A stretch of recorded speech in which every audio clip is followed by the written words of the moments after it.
So we're back at it again on Innovate Coatings project. Again, we're showing up on these jobs because they're local, and it's always good to give you guys point of view of a contractor's project versus us doing it, right? So you're gonna get to see what happens, real life applications, and these guys are dialed. They do everything legit, so we always like to come out and show you guys how they do stuff. So I'll just kind of walk through what's going on right now. We just got here a little bit ago. They're setting up the mixing station behind me. Brian's in there right now, mapping out how far each kit that we're making is gonna go. So we know, even though our notch squeegees spread the product out at the right square feet, we always wanna have like insurance tape marks, right? Just in case something happens, maybe the squeegee's shaved off a little and someone doesn't catch that. So most interior concrete, I would say all interior concrete is typically hard troweled. So you need a shot blast, you need to make that surface porous. And so if you look down at the floor, you can see all the aggregate in the cement, right? So it's super porous, right? So we're gonna get a really good bond between our coatings onto this concrete, and that's what you're looking for. So what they did was they shot blasted the whole floor, got that really porous surface, and then came in, and all these saw cuts have been filled with our patcher paste, hit edges, grinded the edges by hand, and then what they did was they did a seal coat of epoxy. Now what that does is that seals up all the pores in the concrete and eliminates, well, I wouldn't say eliminates, but minimizes outgassing issues, right? So when the concrete's porous, it releases more air than it typically would, and that creates outgassing bubbles in your epoxy. That's typically what the seal coat is. Another benefit of the seal coat is it's gonna soak into the concrete more than a primer, and so you're gonna get a better fuse from the coating to the concrete by doing a seal coat, because again, it's a liquid,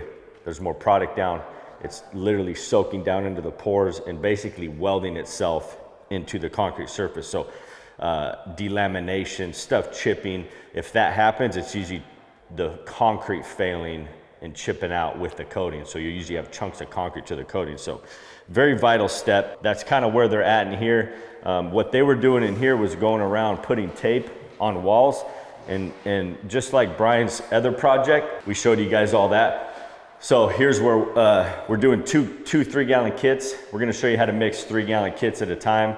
Brian's last big project, we showed you how to do 4.5 gallons. So you're gonna see how to do 3-gallon batches at a time. And it just depends on how comfortable you are, how much you wanna mix at a time. So we're gonna be doing this whole section here, out into this room, into this room. We're gonna cover this whole room with that other kit. So again, there is some jumping around. So one thing you wanna make sure that you're not pouring out, you wouldn't wanna pour out, 3-gallon kit right here, because you're gonna have way too much product, and now you're either gonna have to spread it into here, which you don't wanna do, or pick it up, go dump it in that room. So what we'll probably do, pour out a perimeter, leave a lot of room to cover, go dump some out there, spread this out really quick, figure out how much we need, add a little more, and just move quickly so we're not putting too much product out in one area. So we're gonna pre-measure everything out. We're gonna have all the highlights ready for each section, right? Just make it super simple for the mixers. We'll head out here. I'll kind of go over the mixing station. So they poured out the 2 gallons of part A into all of these buckets. So these are all the batches we're making. They pre-pigmented it with dolphin gray. So when they're ready to mix, they're gonna dump a part B into there, do our 3P2 process, and then that batch is ready to go. And they're both gonna be mixing simultaneously so we can get 6 gallons at a time. And that's how we figured out our batches. Mark's gonna mix a 3-gallon kit. Kyle's gonna mix a 3-gallon kit. Once that's mixed, they're gonna go give it to us. Once we spread that out, they're gonna mix up the highlights for these 2 batches. You've probably already seen this, but cool laser measure tape, right? So if I turn this thing on, so put it on the wall, see the laser over there? That locks in 20-foot tin, right? We've got 20-foot tin, so that's that way, and then I go over here. So I'll tell you how many square feet's in this room. Hit the button again. This one's 17'4", and it gives me the square footage right there. 362 square feet for this room. Very, very cool tool. Makes you measuring out projects quick, and even when you're taping off for your section. So just wanted to throw that in. You guys have probably seen it if you watch the other videos. Next thing, I'll go over the tools. So spike shoes, obviously, right? We got to walk out here. We got some awesome spike shoes. The next thing, so the first step is you dump the product out. We use our notch squeegee specialty tool. This thing is specifically designed to put the product down at 45 square feet a gallon. There's lots of notch squeegees out there, but you're not gonna find one like this because we made the widths of the notches a lot wider than they typically are to create that 45 square foot a gallon coverage. After that, we take our 18-inch and our 9-inch rollers, 3/8 nap, and we roll across the floor real quick. That helps level, even everything out. You do create bubbles when you're doing the notch squeegees because it's putting lines in the epoxy. When it fills in, it kind of traps some air. Roll it, they're gone. So we roll over it real quick, and then we add our highlights, and then we blend our highlights with our flat squeegee. So another cool tool. Now there's lots of squeegees on the market, but I'm telling you guys, this thing is by far the best. When we design this, you can see the difference, right? We have some thick plastic. We have a curved edge here, right? This thing is super long, so it's really rigid. Like you can press down on this really hard. It's not gonna bend. The edges don't bend. A lot of squeegees will just flap on the edges, right? So super, super durable. And then also the squeegees, right, goes over the plastic. It doesn't just weld, they don't just glue it to it. It's like coated over the plastic, so it's really locked in. So again, this is what we use for blending the highlight colors, and then they come with the covers, right, so you don't mess up your squeegees. And all these tools can be cleaned, denatured alcohol. We do not clean the rollers. We clean the roller handles, right? But there's no point in trying to spend the time cleaning a roller. Brian's getting denatured alcohol and isopropyl ready. We're gonna spritz the floor with isopropyl, create those cells. Once that evaporates after a couple minutes, we'll mist it with denatured alcohol. Always have rags, and you'll notice the guys mixing will have denatured alcohol with them, rags by them, just in case they do spill or make a mess. So a few things before we start. Everything's ready. Again, I can't emphasize enough, guys. Make sure all your stuff's ready, right? Your rollers are ready, your tools are ready, your cleats are ready, your spike shoes, whatever you're using to put the product down, make sure it's ready to go. The mixer's right. Look at the mixing station. Everything's set up. We got a lot of wind, right? Wind's going to be picking up today, so they're covering the lids. They got the 2 gallons already pre-pigmented. They got the gallon that they need to add to each bucket sitting on top. It just makes it super simple. I think we're ready, right? Anything else you guys want to add, Brian? Wear gloves. Always wear gloves. Don't wear nice clothes. You'll probably get epoxy on them.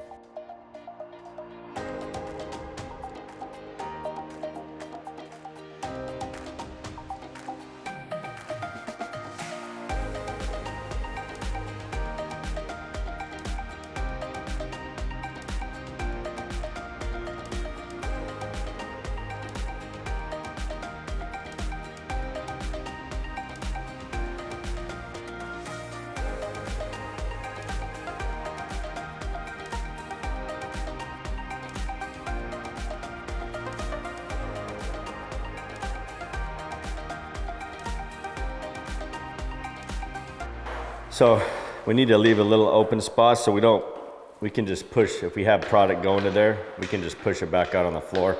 Last thing we want to do is just spread it really tight and thin.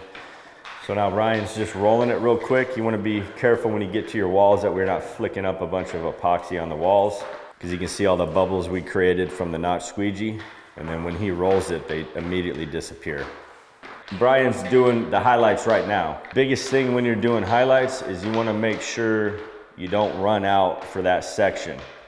So notice how he's jumping all around. He's not pouring too much out. And then once you get your veins how you like them, or your highlights, whatever you're doing, you want to go around and hit product by the edges, and Brian will do that when he's done. You want to make these floors look like they go underneath the walls.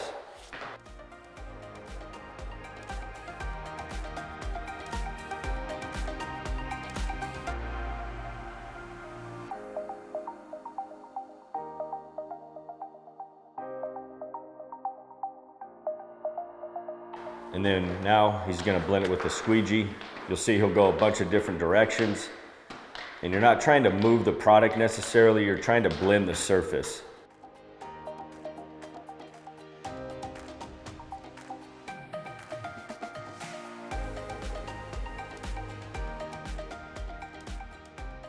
Okay, so the next step, guys, it's always good when you're done blending to walk through the floor, make sure there's no thin spots, missed spots. Maybe there's a spot where you want to blend that highlight color a little more. Like there's one little spot here that's got almost like a little, I would hit it, he might not, but like this guy right here, I would try to blend this little nubby in a little bit. Yeah, that little guy right there. Just give it a little action to get rid of it. And then you can see the concrete there. So he's just gonna kind of get some product there. It'll all level out. So Kyle just asked if they were good to go to mix the next section. I said yes, because he's almost done blending. Last thing we do is isopropyl it for the cells. That creates those dispersing effects on the surface, creates the cells where all the white's thinned out, right? It looks really cool. And so I can be doing the next section while he's finishing up, or he can be pouring out. I can do the isopropyl. It just depends on who you want to do what on your projects.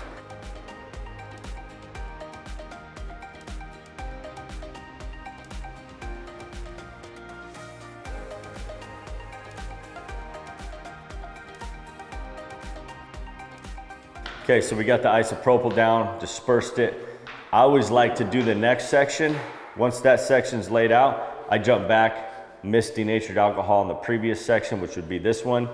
That way it allows the isopropyl time to evaporate off the surface. That way we're not flooding the surface with chemicals. Notice how we didn't pull a full 3-gallon kit out here. We got a bunch left in there still. I'm gonna go dump that other one out in the other room just so we don't have a 3 gallons sitting in a bucket. He's gonna spread this out real quick, tell me if he needs more. I'll add a little more and then we'll get the rest dumped out.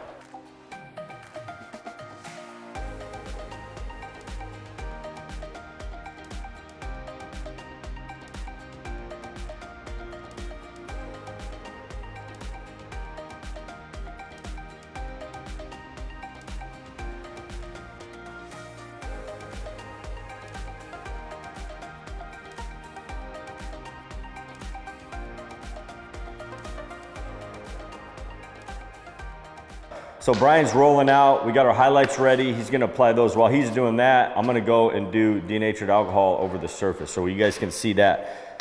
Make sure again you're grabbing the right sprayer. So all I'm gonna do, spray it directly down on the floor, and we're just trying to leave a fine mist. Notice how when I'm stepping, I'm just picking my feet up. I don't wanna mess up the design.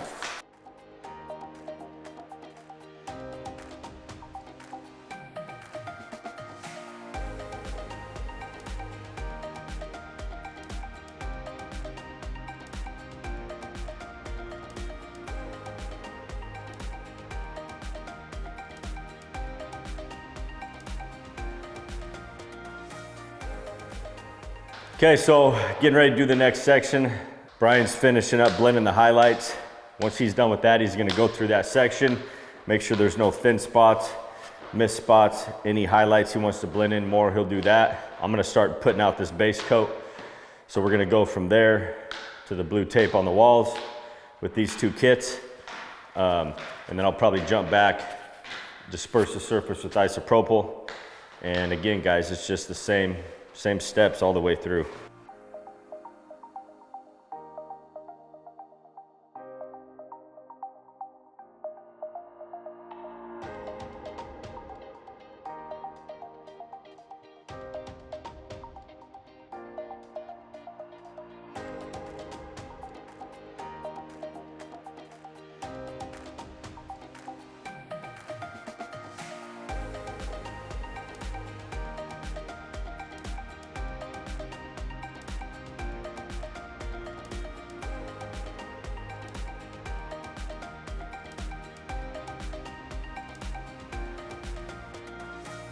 I mean, look how beautiful this floor looks.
Notice they're setting everything off the concrete over there because stuff will probably still drip. Let it set up overnight.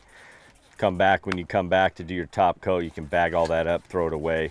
One thing I do want to point out, another thing is when you step off your project, notice how they got plywood, something hard where the cleats aren't going to go through the plastic or something, right? Because last thing you want to do is have a bunch of little dots of epoxy on your exterior concrete. So we'll finish this up. Like I said, Brian's just got to spray stuff. And then top coat, guys. Make sure you can come in the next day to top coat. That way you don't have to sand the whole floor. If you wait past 24 hours, the resin's going to be too set up. It's going to be too hard. You have to scuff that surface up. If you do have to do that 220 grit sand and screens, you can get those on our website. 17-inch pads. That's what most rental companies rent. Floor sanders, 17-inch floor sanders. So we had 17-inch pads made for 220 grit.